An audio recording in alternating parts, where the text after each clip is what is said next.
नमस्कार। स्वागत है आपका न्यूज लॉन्चर पर। मैं हूं अशोक वानखड़े।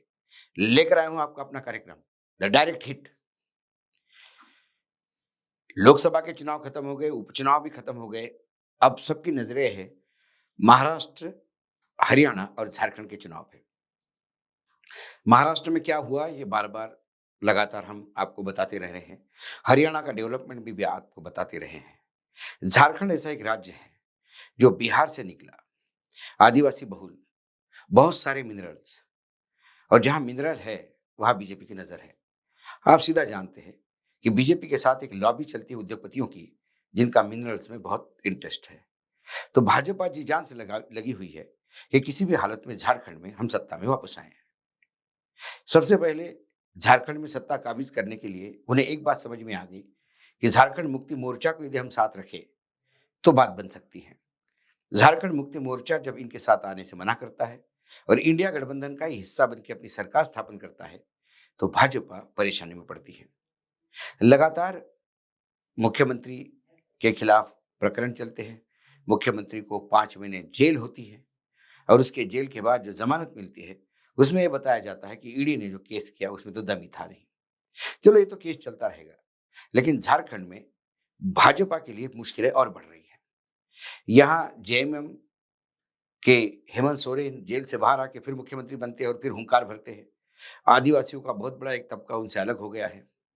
भाजपा में अंदरूनी लड़ाई तो है, लेकिन एक मोहरा जो बड़ा नाम था झारखंड में, द कंबाइंड बिहार में बड़ा नाम था, और फिर वो जब झारखंड में बीजेपी की सरकार आई तो मंत्री बने। उनकी मुख्यमंत्री से नहीं चली। जब मुख्यमंत्री से नहीं पटी तो ये विद्रोह इतना बड़ा हो गया कि उन्होंने मुख्यमंत्री के सामने ही विधानसभा में ताल ठोकी, और किसी पार्टी के भरोसे नहीं, तो एक इंडिपेंडेंट उम्मीदवार के भरोसे। और आश्चर्य की बात, मुख्यमंत्री हारे और सरायू राय जीते। तब से सरायू राय एक बड़ा नाम हो गया।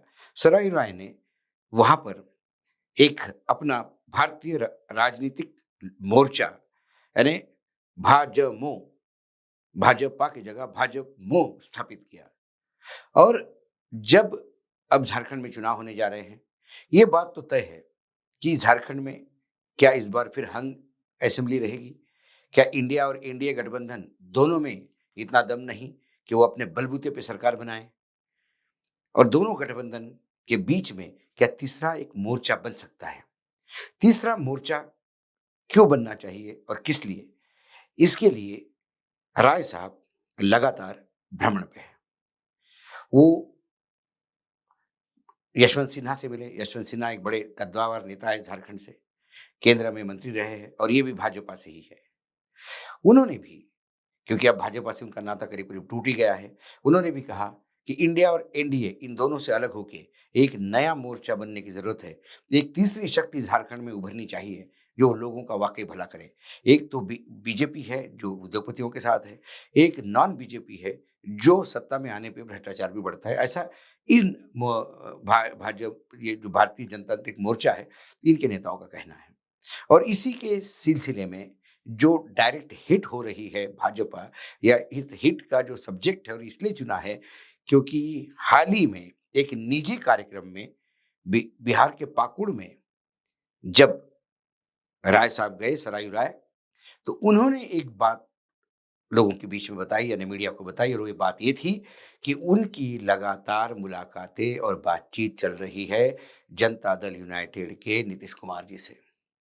नीतीश कुमार जी का गठबंधन है बिहार में, वो बिहार में एनडीए का हिस्सा है, केंद्र में भी सरकार को मदद कर रहे हैं, लेकिन झारखंड में जनता दल यूनाइटेड अपनी जगह ढूंढ रहा है। वो भाजपा के साथ जाने को तैयार नहीं है। जब 2015 में अलग हुआ झारखंड, जब पहला चुनाव हुआ, तो जनता दल यूनाइटेड ने जोर शोर से चुनाव लड़ा। ज्यादा सीटें नहीं आई, लेकिन मत प्रतिशत 4-5% था। वो धीरे धीरे सिकुड़ता हुआ नीचे चला गया, क्योंकि वहां कोई उनको अब बड़ा पार्टनर नहीं मिला और कोई नेतृत्व भी नहीं था। पूरा फोकस उनका बिहार में था, इसलिए झारखंड फ्री फॉर ऑल हो गया था। ऐसे झारखंड में नीतीश कुमार फिर से पैर जमाना चाहते हैं, क्योंकि नीतीश कुमार ये चाहते हैं कि उनकी पार्टी को राष्ट्रीय दर्जा मिले, इसलिए 2-4 राज्यों में जाना जरूरी है। नीतीश कुमार, सरयू राय और यशवंत सिन्हा, ऐसा एक कॉम्बिनेशन बनता है, तो यकीनन इसमें डेंट पड़ेगा ये कॉम्बिनेशन। किसमें डेंट पड़ेगा? तो भाजपा में डेंट पड़ेगा। भाजपा लगातार स्ट्रगल कर रही है कि झारखंड में वापसी हो।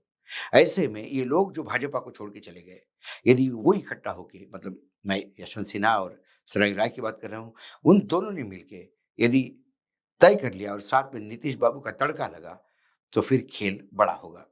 एक और डर बीजेपी को सता रहा है।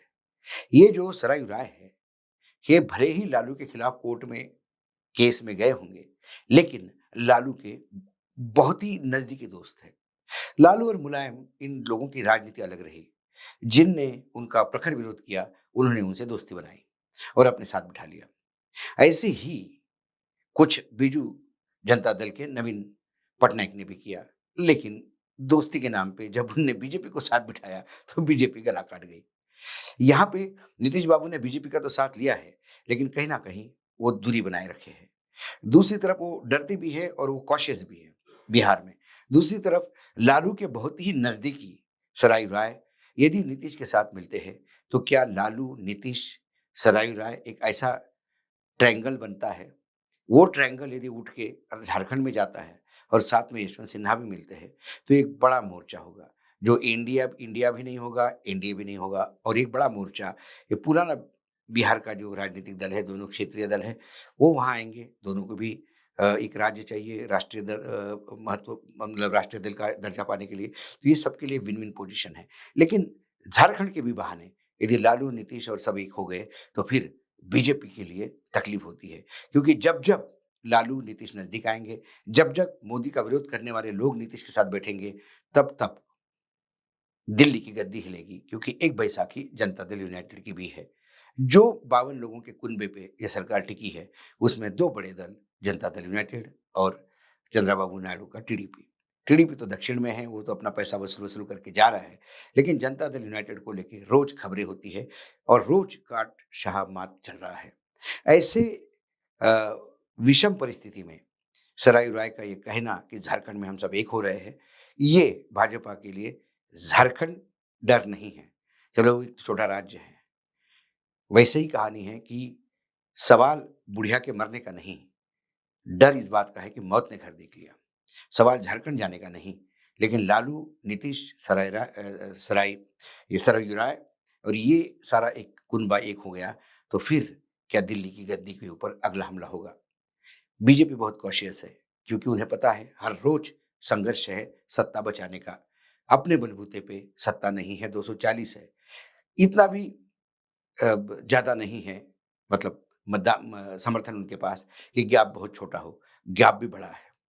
30-35 सांसद जुटाना बहुत मुश्किल है, जब दल-बदल विधायक भी लागू हैं। भले ही चुनाव आयोग आपके साथ हो, बाकी सिस्टम आपके साथ हो, लेकिन कुछ कानून भी तो है, सुप्रीम कोर्ट भी बैठा है।